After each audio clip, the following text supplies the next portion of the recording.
All that we know is when Zaheer Khan came out to bat, and this, I believe, was in the second innings. And when he came out to bat, he saw some jelly beans kind of thrown about him. And it seemed like at first he disregarded it, thinking that someone had kind of misplaced it or kind of dropped it somewhere. But then he said later that someone was throwing it from behind the stumps, and he was just more annoyed than anything else, not necessarily offended. And to this day, we don't know the full story.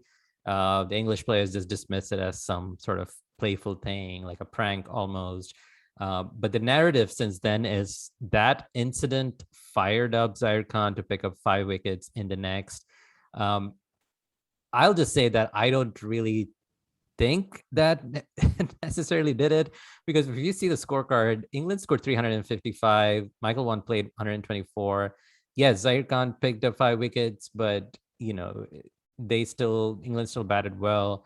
It is a And good story to more tell. importantly, Benny, Zaheer Khan walked in at 464 for seven Mhm. after England had made 198 in the first innings. There was no coming back after that. It did not matter if Yeah, Zaheer no, picked one wicket or five. Like I yeah. think these stories, like I think a lot of these cricketers buy into this, mental like psychobabble, as cricketing view likes to call it.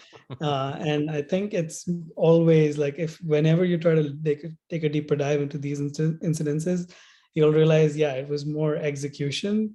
Maybe his execution or his concentration was slightly aided, but at the end of the day, like, it did not matter. Like, his execution was spot on, which is why things worked out. But yeah, I think when he walked in, India were 250 ahead with 3 wickets to go. He'd already taken four in the first innings.